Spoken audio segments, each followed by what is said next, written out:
barely trust myself to drive right now. That's how pissed the fuck off I am! Are you serious? Fucking understand why I am so in love with the bitch who don't want to do shit for me, who I have to beg for an ounce of any fucking thing. The reason why you are in love, so in love with the person who don't give a damn and, won't do anything for you, is because you went through the process of falling in love with a person. They were attractive, or they were funny, or whatever it may be, right? It's honestly, if you know how to be, like, interesting to some degree, and it's not hard to get a person to really like you. It's not hard to like another person, okay? If they look good and you spend time with them and you build a connection, you're going to start to develop feelings for a person. That's something you can't help, right? We don't give a damn, right, about a person we ain't never met before, that we don't know.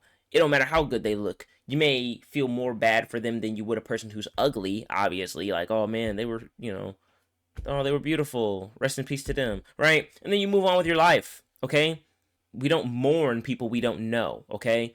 The process of getting to know and build a connection with a person is a very slippery slope. And if you do that, you need to be careful who you do it with. That is a form of intimacy, okay? To spend time with another person. This is why men take it very seriously when a woman says they have a guy friend. Like, okay, you're talking and having a bond with another man. You're laughing and, like, no, that's intimate, right? That's intimate. So where you messed up was not judging this person's character well enough to see that they were a using piece of shit well in advance before your feelings got way too invested. And now you are in such pain because this person, you like them so much, you care about them so much, you want the best for them. You have a vision that you've designed in your mind of what you want your life to look like with them right now and going forward and beyond, okay? But no matter how bad you want that, it's not happening. No matter how much you beg them, no matter how much you communicate, it's not happening because they don't share that sentiment, okay? And you need to have the ability to see that ahead of time. Hold on! I have a man who literally wants to see me. We are about to go to a 5-star fucking dinner, and I don't even fucking like this man. Not even a little bit. Not even a fucking little bit. Not even a fucking little bit. Why? Why? Oh my God, what is it? Like, seriously, what the fuck is it? See, now we're asking the right questions, but not all the right questions. What is it? Is her question, okay? The other question she needs to ask is, why am I going out on a date with someone I don't like? Not even a little bit. Not even a little bit.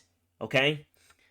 Because we are using that person to try and make ourselves feel better. See how we don't give a fuck about them? It's the same way that that guy that you're crying so much about don't give two fucks about you. He using you to make himself feel good. He getting some out of you that he want, obviously, whether it's sex, whether it is to boost his self-esteem, whatever it may be. You make him feel better about himself than he would if he didn't have you, right? There is a purpose for why he has you around. It's just not for the reason that you want. There is a reason this man is taking you on a date because he genuinely likes you. He genuinely finds you attractive or takes some sort of interest in you, and you've done a well enough job to make yourself seem worth taking on a date. Okay? You were able to trick him into taking you on a date even though you could give a damn about the guy. And if he knew that, he wouldn't even take you on a date. You're fooling him. You're taking advantage of him. He does not matter, right? Now, if we treat other people the way we would treat ourselves, or treat people the way we want to be treated, we wouldn't find ourselves in these positions, right? But not everyone's doing that. The guy who's hurting the girl ain't doing that, and the girl who's in turn on the way to hurting a guy or wasting his time at the very least isn't doing that. right? So what else can we do? We can have our discernment about us. That is the ability to judge well, which is what she is lacking, which is why she is crying and sobbing, wondering why, and so confused, genuinely confused on why this man that she loves won't do shit. Like, he's just not putting forth the effort to make her happy or be there for her in the way that she needs him to be. Cause I don't have the fucking answers. And I need the fucking answers. These problems that people have in relationships are so deep that you can't just watch a single YouTube video and, oh, all your problems are solved, okay? This is something I'll have to keep talking about and giving advice on. And I would genuinely love to consult people individually, man or woman, on what they're dealing with and how they can correct their issues.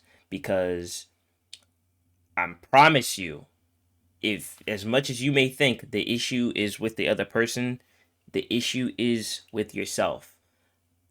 You have to understand that.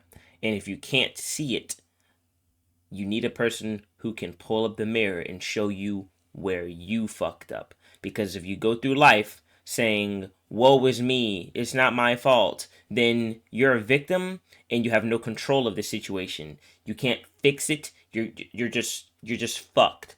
And if that's the life you want to live, and if that's the person you want to be, then go right ahead.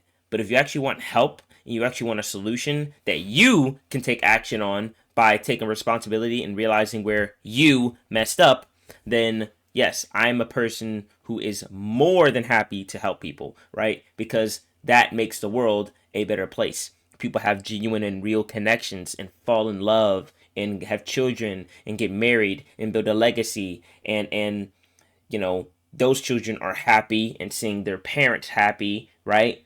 No child wants to see their parents hating one another. That is traumatizing, okay? But they're happy, and then they grow up and they have a proper example for what a relationship is supposed to look and be like. And we don't have a next generation of baby mamas and baby daddies, okay? We have families, cookouts, people who can trust one another and depend on one another when you're struggling, and you could call your brother, your sister, your mother, your cousin, your auntie, your uncle, your grandmother, your grandfather, anybody, instead of hating them and saying, I don't fuck with my family, but you love them and you would fight for them, right? And you say, hey, I'm down on, I need help, right? And you, when you ask for help, you ask them for help because you genuinely need it and you're not taking advantage of them, or because they reliably and consistently always got the money to give it to you. You're not managing your finances based on around what they have, but or based on the fact that if you do run out, they're your insurance policy. But no, like, you're genuinely just on hard times, and you know, multiple family members can pull a little bit together to give you a big amount to get you out of a hole. We need to be unified.